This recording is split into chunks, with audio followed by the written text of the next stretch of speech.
You ever wake up, pour yourself a cup of coffee, step outside, and realize the world's gone absolutely insane in the span of 6 days? That's exactly how I found out my own land had been hijacked by the HOA next door. Yeah, that happened. And if you think this ends with a slap on the wrist or a bake sale apology, you don't know. Texas ranchers. My name's Grayson Matthews, and I've got 320 acres of sunburnt Bastrop County dirt to my name. I built it all myself. Hauled gravel, put up fences, ran solar out by the barn. 12 years of sweat and a little cussing here and there, but it's mine by deed, by history, by stubborn willpower, and I don't play nice with HOAs. But Canyon Hills, that cookie-cutter development blooming like a fungus just north of my fence, they got different ideas. Little beige houses, fake stone facades, and the HOA queen herself, Karen Salford, clipboard heels a smile that could make a preacher swear. Most days their problems stopped at my fence until I went up to Amarillo for 6 days. Just 6.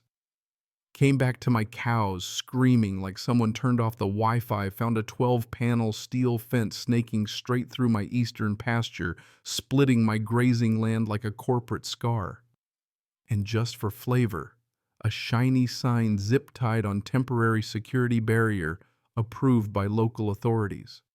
That's how you know you're in for it, right? I stood there, boots in, red dirt coffee in hand, thinking maybe I'd hit my head on the cattle guard or something.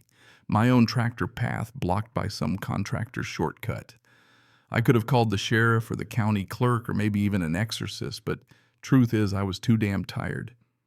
So I did what any red-blooded Texan would do. I fired up the John Deere, chained up that fence, and yanked the whole stretch down like it was wet cardboard, hauled it right to Canyon Hills' front gate, coiled it up like a rattlesnake, hammered in a sign that read, "Temporary mistake corrected on private property." You know what I mean. About 3 hours later, a black Escalade rolls up windows, so dark you'd think Batman was in town.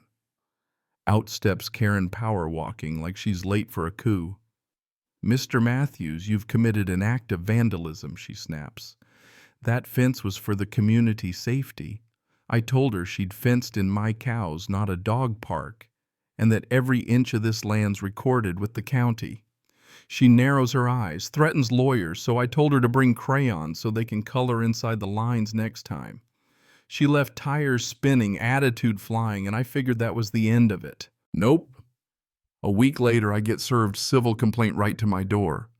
Destruction of communal infrastructure, reckless endangerment, willful interference with a safety project. My favorite vandal destroys security barrier, jeopardizes neighborhood. They even claimed some mysterious, historically unrecorded easement zones. Translation. Oops.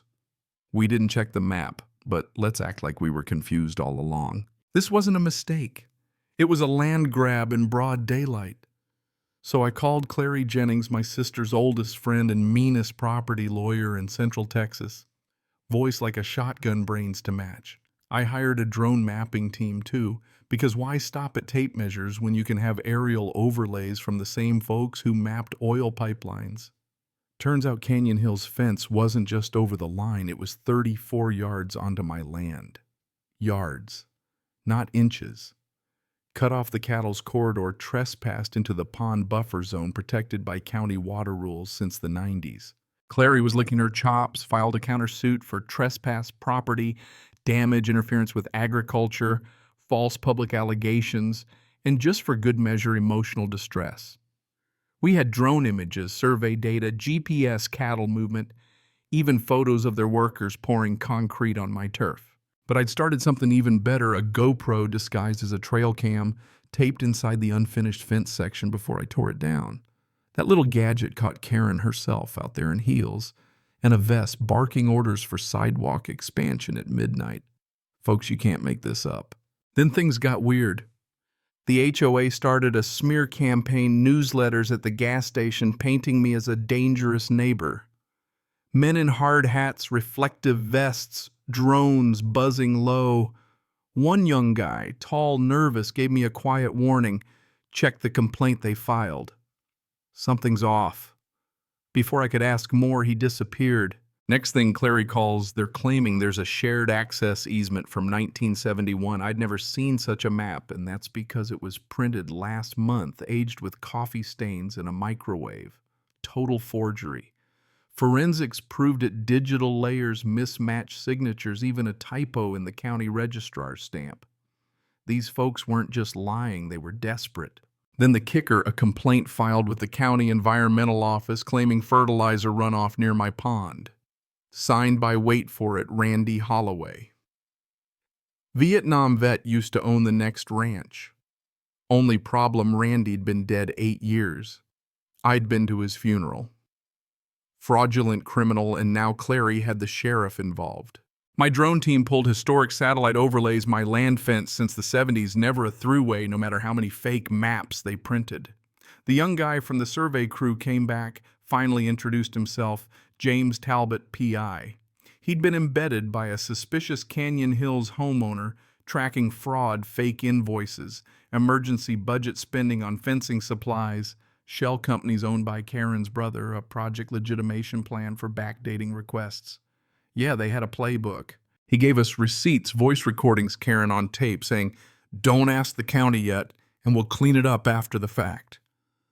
Clary took one look and said, "I'm calling the DA." Within days, Bastrop County had a criminal case open, fraud, document tampering, misuse of community funds. Reporters caught wind, first blogs, then the local news. I let them film the drone overlays showing the scar across my field. Panic swept the HOA. Emergency meeting, secret recordings, thanks James. Karen calling me a domestic agitator and telling her board, if this escalates, we burn the records. No kidding, she said it. Then Karen tried to rewrite county records, submitting the fake map to change official boundaries. We caught it, flagged it for fraud review, and James dug even deeper. Turns out this was their third temporary project in 2 years. Almost $170,000 gone to the same shell companies. Karen faked board votes with ex-members' logins. One had moved to Florida 6 months back. Residents caught on started showing up at my gate, not angry but shaken. One lady gave me a USB with HOA budgets. "We never voted on these projects," she said. Clary filed for a judicial audit. DA froze HOA funds, subpoenaed emails. It was bigger than my land. It was about an entire neighborhood robbed blind. Court day came, Bastrop Courthouse, my cleanest jeans, a sense I'd been dragging this fight uphill for weeks and now could finally let it roll. Karen strutted in navy suit, big hair, her 2 city lawyers.